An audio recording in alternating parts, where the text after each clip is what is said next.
Bienvenidos entonces a esta charla acerca de un mensaje interno de las escrituras, de la Biblia. El mensaje está dedicado a la poligamia. ¿Por qué existe la poligamia en la Biblia? La poligamia, como la llamaría yo, aparente en la Biblia. Y para ello vamos a comenzar con ciertas lecturas. Por ahora vamos a ir a Primera de Timoteo 3:2. Primera de Timoteo 3:2. Bueno, aquí dice requisitos para los obispos. Los obispos, diríamos los sacerdotes, ¿no es cierto? Los obispos del templo, el sacerdote del templo. Se les llama también el anciano, el director de la asamblea en nuestros medios. Entonces, aquí cuando el apóstol escribe a Timoteo, vamos a leer desde el 1, ¿no? Dice, palabra fiel es esta, si alguno aspira al cargo de obispo, buena obra desea hacer. Un obispo debe ser, pues, irreprochable, marido de una sola mujer, sobrio, prudente, de conducta decorosa, hospitalario, apto para enseñar. No dado a la bebida, no pendenciero, sino amable, no contencioso, no avaricoso. Una de las cosas que más nos llama la atención aquí, o nos debería llamar la atención, dice, marido de una sola mujer. ¿Qué debemos entender por esto? Siempre debemos preguntarnos la Biblia por qué tiene esta estructura, ¿no? ¿Por qué le pone marido de una sola mujer? El obispo tiene que ser marido de una sola mujer, el obispo. ¿Qué quiere decir esto? Que entonces a lo mejor los demás pueden tener más de una mujer. El obispo tiene esa restricción, marido de una sola mujer. No importa a los demás. Entonces, si es que en la Biblia nos sugiere que debemos tener, nos obliga, mejor dicho, que al obispo debe tener una sola mujer, en la actualidad nosotros efectivamente tenemos que tener una sola mujer y inclusive la ley ahora está establecido de que tenemos que tener una sola mujer. Y cuando vamos a la Biblia, sin embargo, vemos que existieron casos diferentes. ¿Cuáles son estos casos? Comenzamos por Adán y Eva. En realidad, se inició con una sola mujer. Adán tuvo una sola mujer. Pero conforme se va desarrollando la historia, ya vemos a los patriarcas, ¿no? Que los patriarcas ya tuvieron más de una mujer. Por ejemplo, ¿qué ocurre con Abraham? Abraham tuvo primero, tuvo una esposa, pero después tuvo un hijo con su esclava, ¿no? Y luego vamos a su nieto Jacob. Jacob ya se casó con dos, pero además, como vamos a ver, su suegro le dio dos mujeres más, que eran las siervas de sus hijas, para que se casara también con ella, que estuviera con ellas, y tuvo en realidad hijos con ellas, ¿no? Vamos por lo tanto, a Génesis 29:1. Y vamos a leer desde allí un poquito la historia, porque es interesante. La historia literal es muy interesante y tiene algunos detalles que vamos a irlo señalando paso a paso. Entonces dice, Jacob siguió su camino y fue a la tierra de los hijos del oriente. Esto es cuando Jacob salió huyendo de la casa de su padre porque había engañado a su padre. robándole la primogenitura a su hermano. Bueno, no en realidad robándole la primogenitura porque la compró. Pero ya sabemos que Jacob era un suplantador. Él nació tratando de salir primero agarrado del talón de su hermano Esaú, ¿no? Jacob, el nombre Jacob en sí significa suplantador. ¿Qué es un suplantador? Un ladrón. Entonces Jacob finalmente tuvo que huir, salió, siguió su camino y fue a la tierra de los hijos de Oriente. Y es un poco interesante aquí, cada vez que vemos la palabra Oriente, nos debería llamar la atención. Y por ahora le voy a poner un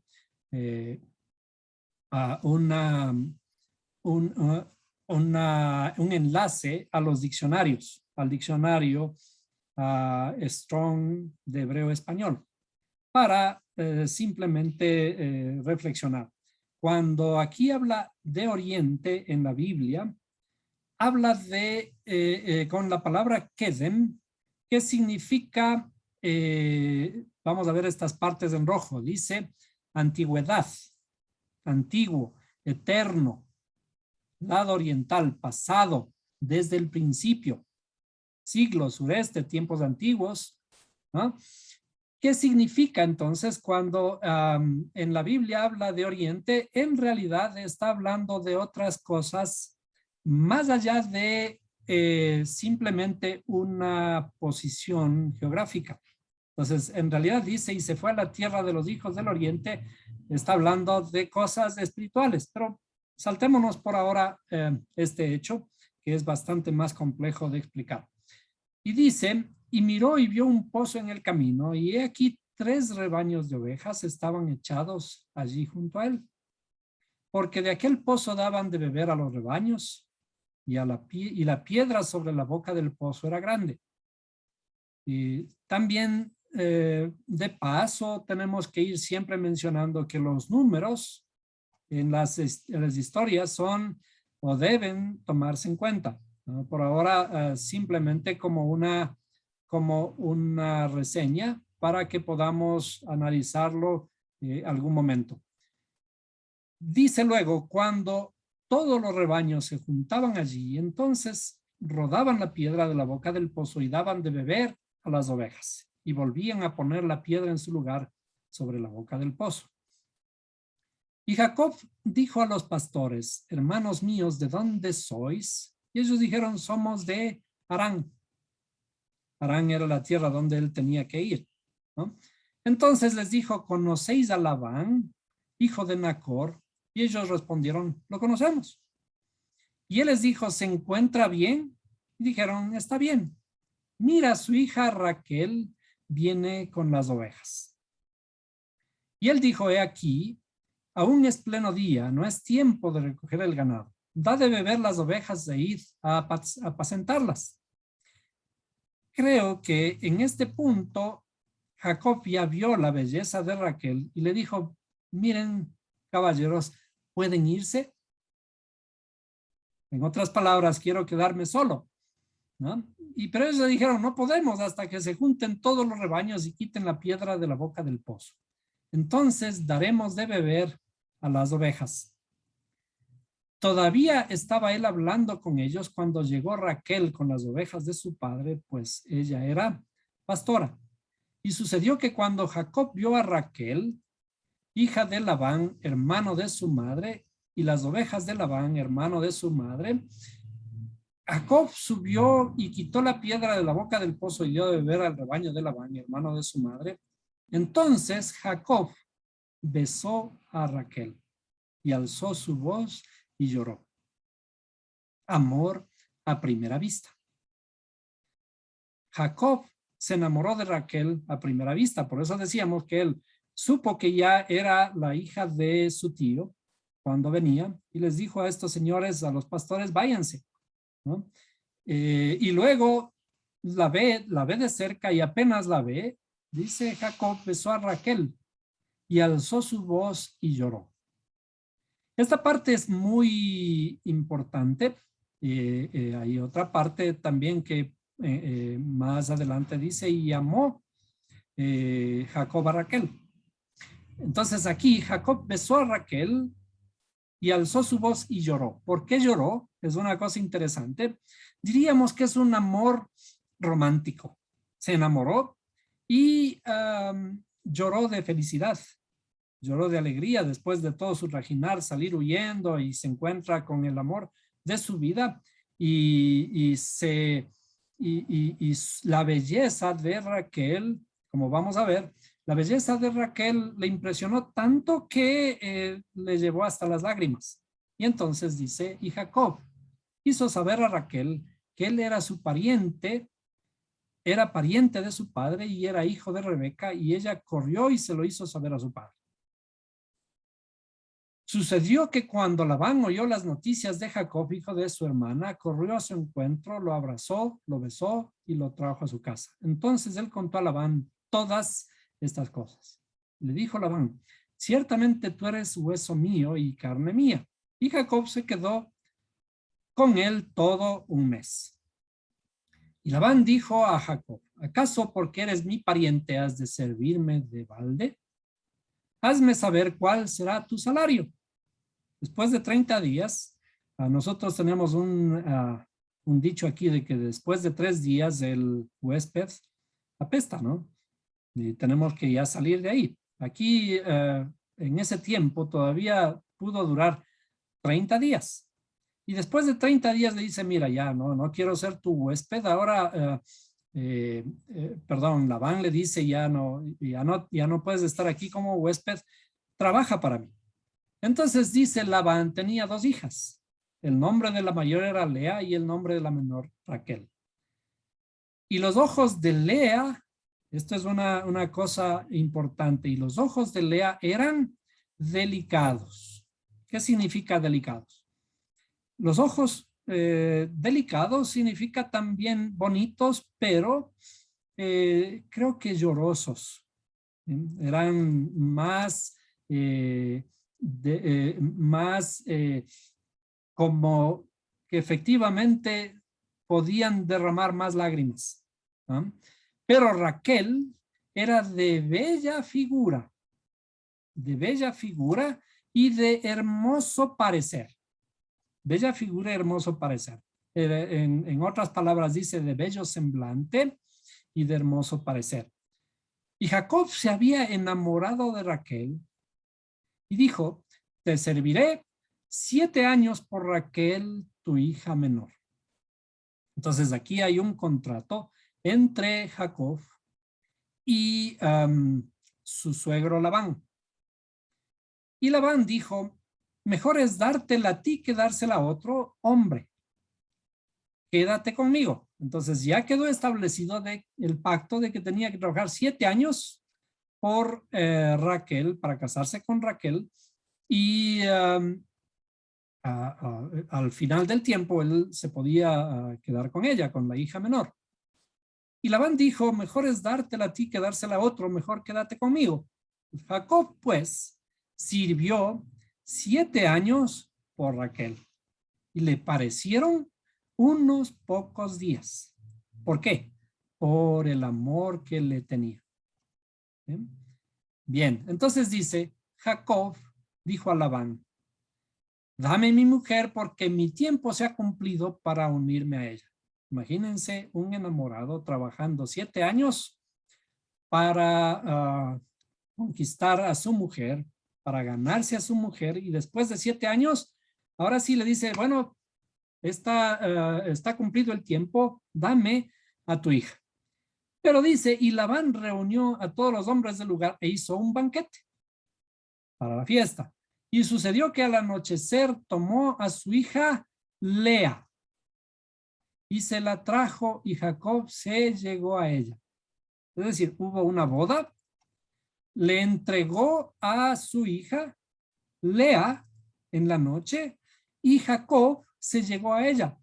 En la noche seguramente no la vio, ¿no? En la noche no se puede ver. Llegaron, durmieron. Eso es lo que dice ahí, se llegó a ella y no se dio cuenta. ¿Hasta cuándo no se dio cuenta? Y dice, y Labán dio su sierva Silpa a su hija Lea como sierva. Cuando fue de mañana, he aquí que era Lea. Jacob se dio cuenta que era Lea. Y Jacob dijo a Labán, ¿qué es esto que me has hecho? No fue por Raquel que te serví. ¿Por qué pues me has engañado? Y Labán respondió, no se acostumbra en nuestro lugar dar a la menor antes que a la mayor. Habían hecho un pacto que debía trabajar 7 años por su hija y el momento de dado ya de cumplir su promesa le cambia a la mujer. Entonces, y él se excusa y dice, no se acostumbra en nuestro lugar dar a la menor antes que a la mayor. Cumple la semana nupcial de esta y te daremos también la otra por el servicio que harás de rendirme aún otros 7 años. Es decir, trabaja 7 años y a la final le engañan. Pero después de darse cuenta de que fue engañado, pero él amaba a Raquel, acepta cumplir otros 7 años para ganarse el favor el derecho a casarse con Raquel. Entonces dice, y así hizo Jacob y cumplió la semana de ella y él le dio a su hija Raquel por mujer. Y Labán dio su sierva Bila a su hija Raquel como sierva. Y Jacob se llegó también a Raquel y amó más a Raquel que a Lea y sirvió a Labán durante otros 7 años. Luego vamos a hacer un análisis de los hijos de Jacob en las 2 esposas, pero también en las 2 siervas de sus esposas. Entonces, por ahora vamos a analizar un poquito hasta aquí el texto.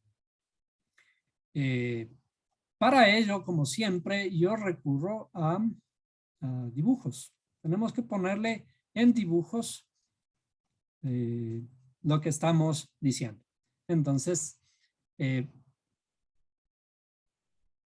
vamos a decir que Jacob, vamos a poner a Jacob por aquí. Jacob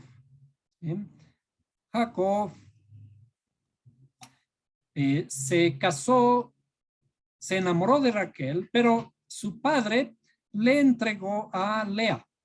Entonces vamos a poner a Lea por aquí. Y tuvo que trabajar 7 años nuevamente para ganarse el derecho a casarse con la otra hija que él amaba, que era Raquel. Entonces vamos a poner a Raquel por aquí. A ver, déjeme ver. Vamos a poner un poquito más arriba esto. ¿Sí? Ahora voy a poner acá vamos a ponerle así. Y acá voy a poner a Raquel. Y ustedes van después a darse cuenta de por qué utilizo esta forma, ¿no? Vamos a escribir entonces Jacob.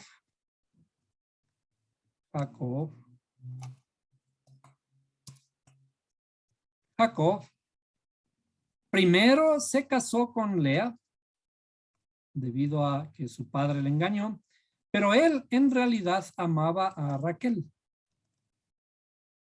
¿Bien? Y su padre le entregó a sus 2 siervas, a la sierva de Lea,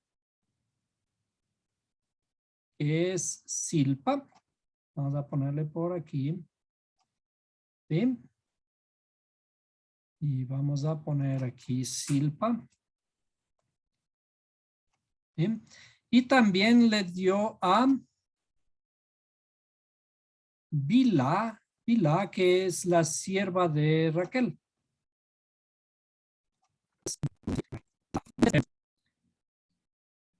¿Cómo hacemos esto para que simbolice este matrimonio, ¿no? Vamos a dibujar aquí que Jacob se casó con Lea y su siervo le regaló también de premio a Silpa como esclava de su hija Lea. Entonces, Las dos fueron madres de los hijos de Jacob. Por lo tanto, Jacob se unió a ellas. Y aquí tenemos un triángulo, ¿no? Esto es lo que conocemos ahora como el triángulo amoroso.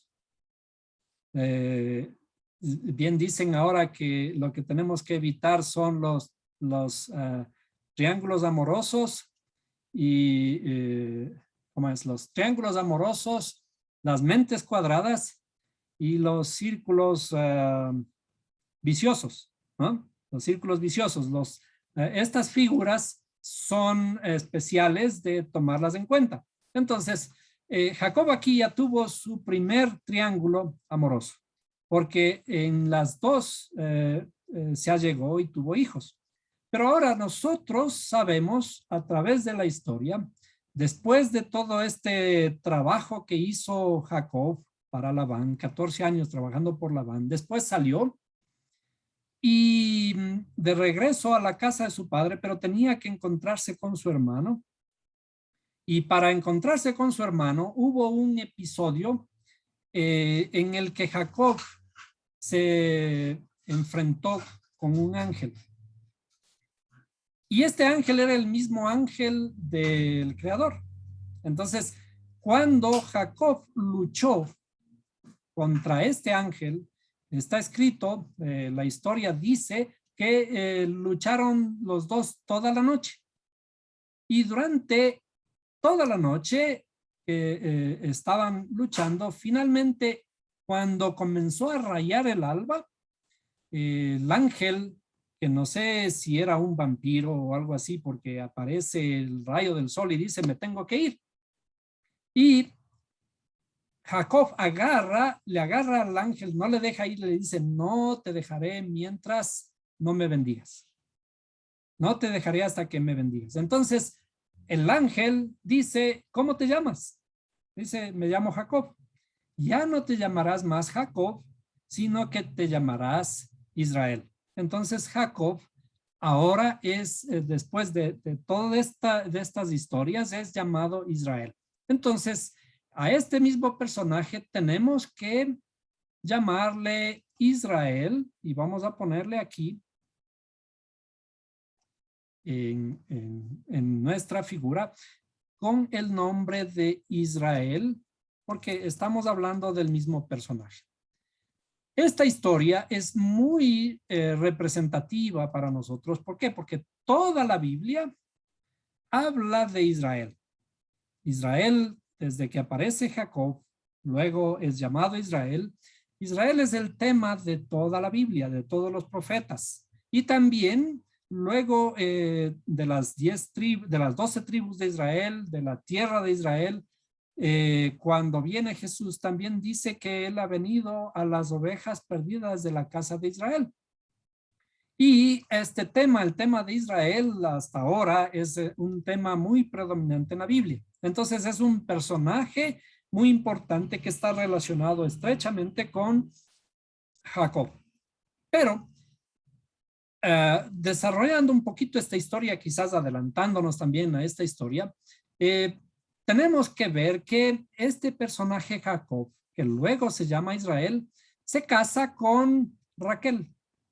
Entonces vamos a casarle a Israel con Raquel y que de paso es también su esposa Bila. Entonces vamos a cerrar todo el triángulo de Jacob con o Israel con Raquel y Bila. Entonces esto ya nos da la idea de qué es lo que estamos hablando. Dentro de estas historias ya se configura la famosa estrella de David, ¿no? Israel se casa con Raquel después de trabajar, bueno, tiene derecho a estar casado con Raquel después de 14 años de trabajo para Labán. Ahora, vamos a hacer otro dibujo en donde vamos a poner de esta forma. Vamos a poner esto y vamos a poner algo más grande acá. ¿qué significan las esposas de Lea y Raquel? Cuando analizamos las historias, en este espacio especialmente, lo que parece ser literal, que Jacob se casó con Lea y Raquel, y además tuvo hijos en la sierva Silpa y Bila, es decir, realmente tuvo 4 esposas. Esto parecería poligamia, pero en realidad las historias bíblicas nos hablan de otro asunto encerrado dentro de las historias que tienen que ser analizadas adecuadamente. Entonces, ¿qué significa Lea en la historia? Lea es el pensamiento, nuestro pensamiento. Y también es lo que se conoce como el mundo oculto. El pensamiento es algo oculto. Nuestro pensamiento está oculto. Es lo que no se puede ver de nosotros, ¿no? Lea, por lo tanto, simboliza el pensamiento y es el mundo oculto, nuestro mundo oculto. Ahora, ¿qué significa Raquel? Raquel significa el mundo revelado, pero también significa el habla, ¿sí? Y el mundo revelado. ¿Bien? Entonces, ¿qué es lo que ocurre con esta historia? Vamos a dibujar, voy a dibujar otras cositas más adentro, aquí, dentro de este círculo inferior. Entonces voy a dibujar 7 que se conocen en el mundo hebreo como las 7 cualidades emocionales del alma. Entonces aquí tenemos 1, 2, 3, 4, 5, 6 y 7. 7 cualidades del alma. Bien, estas son las cualidades emocionales.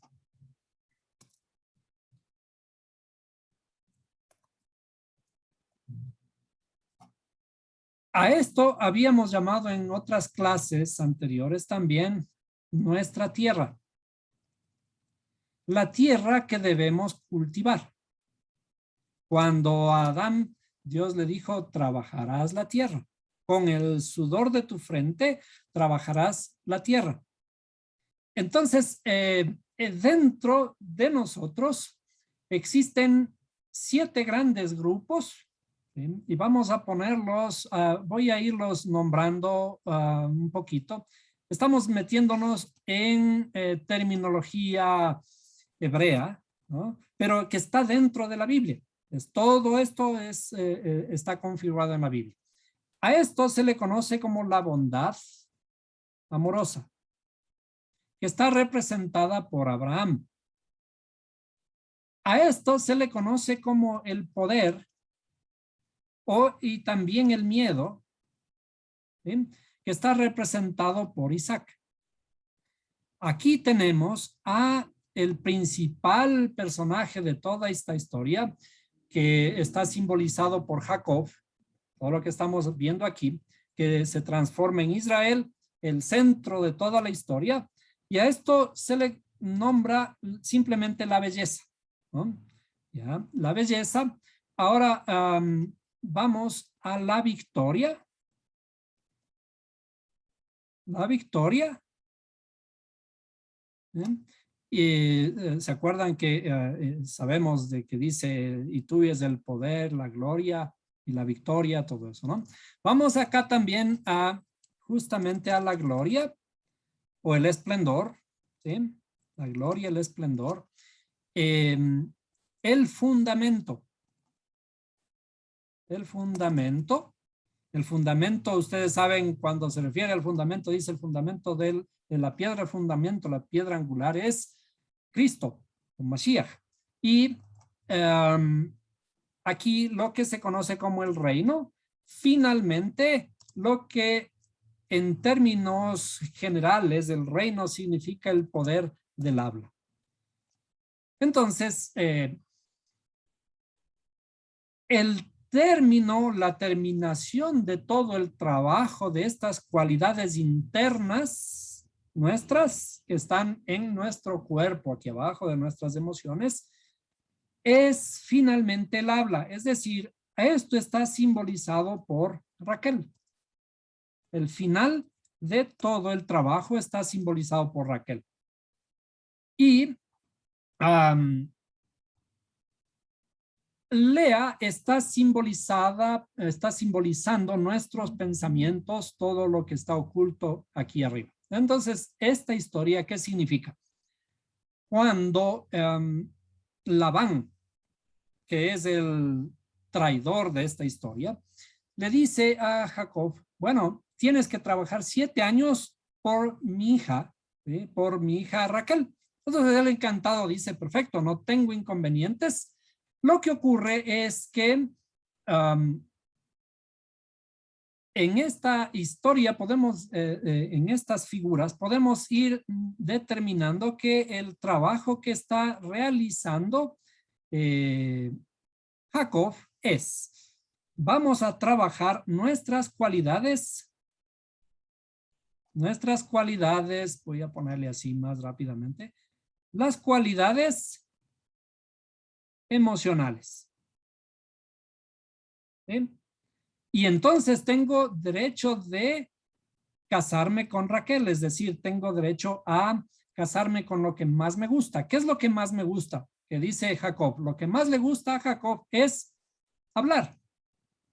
¿Qué es lo que más nos gusta a nosotros los seres humanos? Cuando estamos iniciando nuestro proceso, ya hemos aprendido a hablar. ¿Qué es lo que ocurre con un niño? Un niño aprende a hablar y los padres le incentivan y dice tiene que hablar, ¿no? Y le están pidiendo, le están enseñando las palabras y todo eso, le dicen así se dice y se ríen cuando dice tonteras. Pero finalmente cuando el hijo habla, después se transforma en un preguntón. Se transforma en un preguntón y después de que comienza a hablar, los padres ya quieren que se calle. Nosotros cuando comenzamos a hablar, nos gusta hablar. Entonces, nuestra principal cualidad es el hablar, pero el hablar de una forma equivocada. ¿Qué es lo que tenemos guardado en nuestro corazón cuando nuestra interioridad no tiene estos atributos ordenados? ¿Qué significa que no están ordenados? Que no hay enlace entre ellos, que existe caos en nuestra interioridad. El caos en nuestra interioridad está simbolizado por Jacob. ¿Sí? Jacob inicialmente es un suplantador, es un ladrón. Tiene sus emociones algo alteradas y tiene que comenzar a rectificar. Entonces, lo que primero le dice Labán es trabaja 7 años, es decir, trabaja estas cualidades internas. Estas cualidades internas tuyas las debes trabajar en tu interioridad, ¿sí? Para ganarte el derecho de el habla, el derecho de hablar o el derecho a casarte con Raquel. Perfecto. Entonces, Jacob trabaja, rectifica sus cualidades internas y se gana el derecho de casarse con Raquel, pero dice Labán en la noche, y es curioso que estas cosas, estos actos de traición, estas traiciones, cosas difíciles en la escritura se dan en la noche. Entonces, en la noche que es la boda y que seguramente no se veía, le tenían que tapar a la novia, etcétera, se va y se da cuenta de que en el lecho nupcial no era Raquel, sino era Lea. ¿Qué es lo que le estaba diciendo Labán? Un momentito, aquí no es nuestra costumbre dar a la segunda hija como esposa, sino a la primera. Tienes que casarte primero con Lea y después te tienes que casar con Raquel. Por tanto, ya estás casado con Lea, ahora trabaja otros 7 años por Raquel. ¿Y qué es lo que le estaba diciendo entonces Labán? Al decirle que tiene que casarse primero con Lea, lo que le estaba diciendo, primero hay que pensar. Tienes que pensar primero para ganarte el derecho de hablar. Piensa primero antes de hablar. Has rectificado tu interioridad, y ahora ya puedes pensar.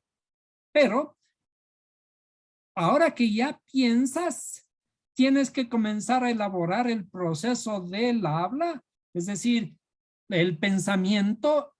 Tienes que elaborar el tesoro de tu corazón, es decir, tienes que trabajar nuevamente por tu esposa, creando tu tesoro otra vez interno para que puedas hablar. Entonces, piensa antes de hablar. Si nosotros vamos a la escritura, las sirvientas que tuvo Jacob, es decir, Lea y Raquel, cada una de las sirvientas simboliza algo relacionado también con el habla. Por ejemplo, Silpa representa el extraer el perfume de la boca o el extraer el perfume del pensamiento. Entonces, para que nosotros podamos aprender a hablar, necesitamos pensar, reflexionar, meditar. Cuando la escritura dice que tenemos que escudriñar las escrituras, porque en ella pensamos que tendremos vida eterna, ¿cierto? Si es que nosotros nos gusta hablar, ¿qué es lo que tenemos que aprender a hacer? Ejercitar primeramente el pensar antes de hablar. Pensar, razonar, escudriñar las escrituras, escarbar dentro de las escrituras para que cuando hayamos creado nuestro tesoro en nuestra interioridad, porque ¿cuál es el más grande tesoro que podemos encontrar en nuestra interioridad?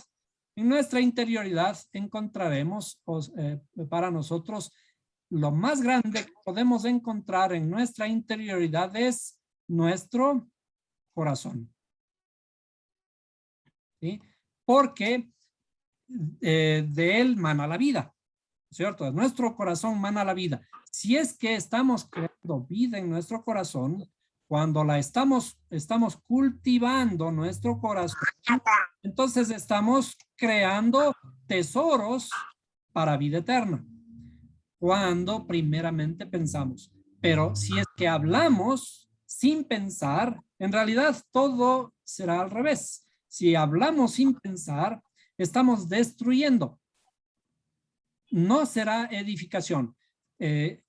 Si hablamos sin pensar, vamos a poner por aquí, hablar sin pensar, destruye. Vamos a ponerle de esta forma. Hablar sin pensar, destruye, pero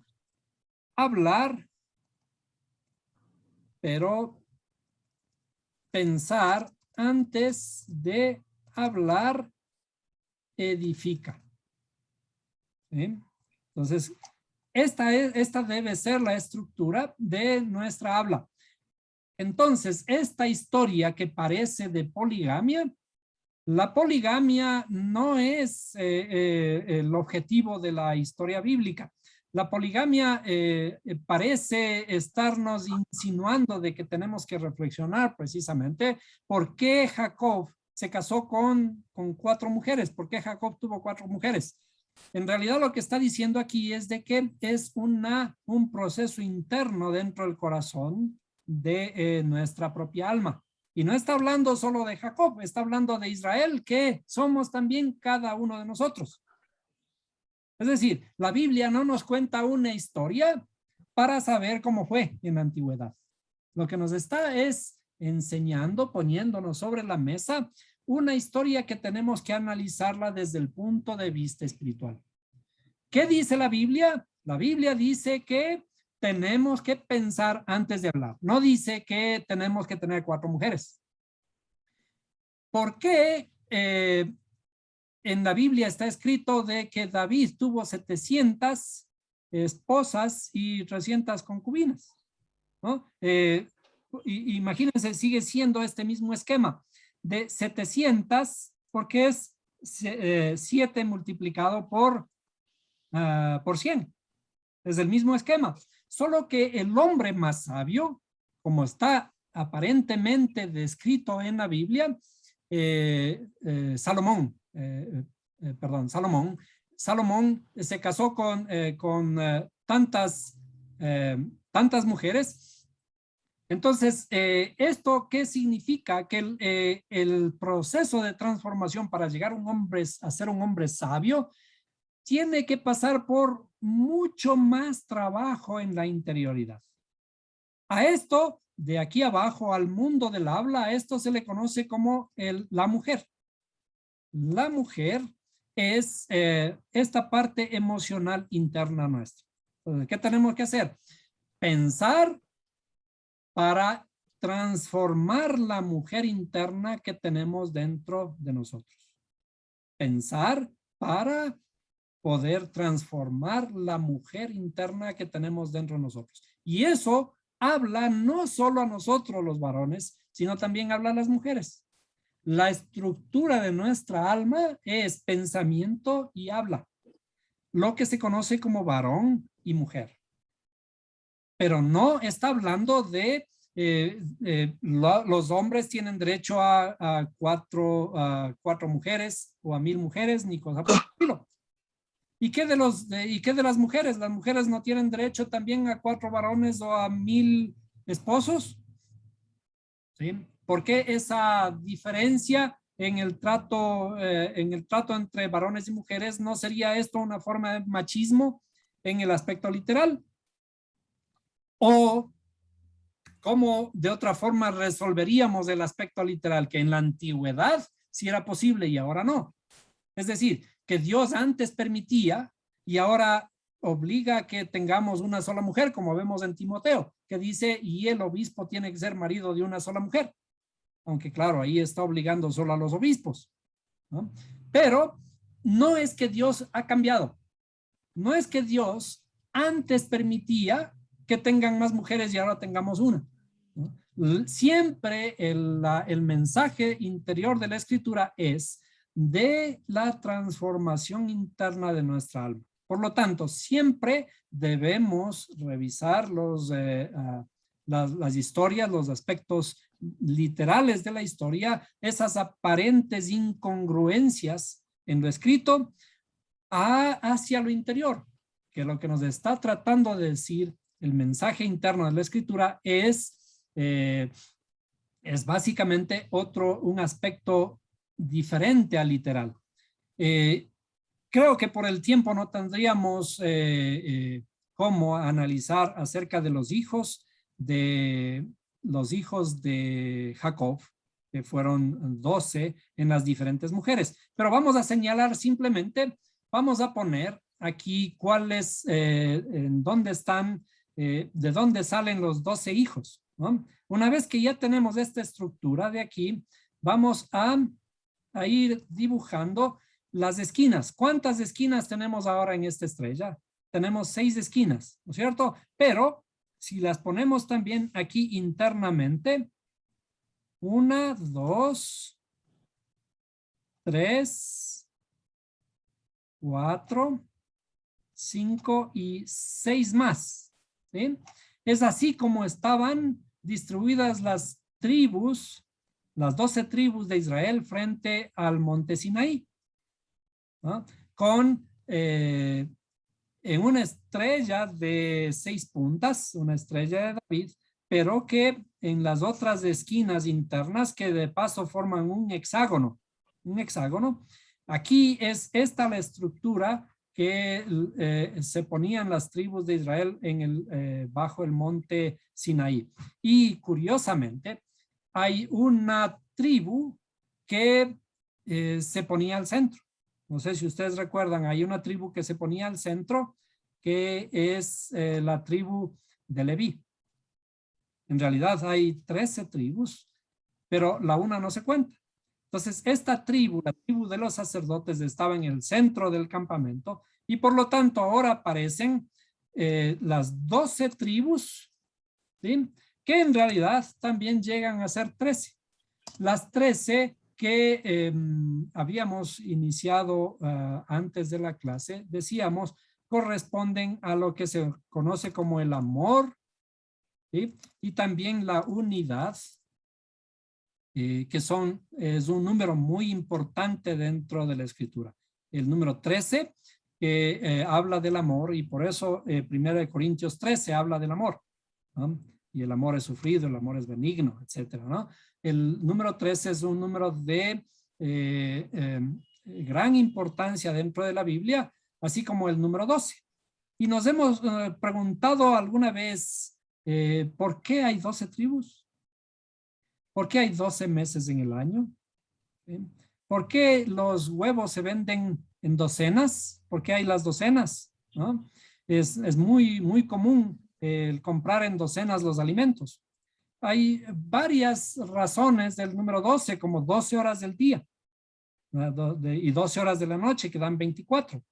Y que además está relacionado con los 360 grados que tiene un círculo. Todos estos números son muy importantes dentro de la Biblia y tienen que, tenemos que irlos descifrando. Ojalá tengamos tiempo de irlos descifrando poco a poco, porque de todas maneras, la naturaleza baila una música, una misma música, que en realidad todo lo que está aquí configurado, está escondido, es cómo el creador creó todo lo que existe. Entonces, existen aparentemente 12 tribus, aparentemente 12 meses, que son 12 cruces lunares cuando hay una vuelta al sol. Tenemos 12 lunas en el año, ¿no? Entonces, todos estos detalles deben ser siempre analizados más allá de lo que está escrito. Es decir, lo que está escrito en forma literal no se debe aceptar ligeramente tal como está. Y es por eso que nosotros tenemos a veces algunas dificultades en decir, como por ejemplo, que las mujeres tienen que obedecer a sus maridos, porque así está escrito, porque el marido es la cabeza. Y por lo tanto, esto originó al machismo. ¿Y qué es lo que en realidad debe decir? Es de que las emociones nuestras deben estar sujetas a nuestra inteligencia, a nuestro pensamiento, que tenemos que primero pensar antes de hablar. Entonces, la escritura se debe siempre analizar hacia la profundidad para encontrar la verdadera riqueza del creador. Y cuando analizamos la profundidad de la escritura, encontramos que el creador es el mismo ayer, hoy y por los siglos. Que el creador no cambia. Que el creador no es que era antes una cosa y ahora es otra. Que siempre todo será lo mismo desde el principio hasta el fin.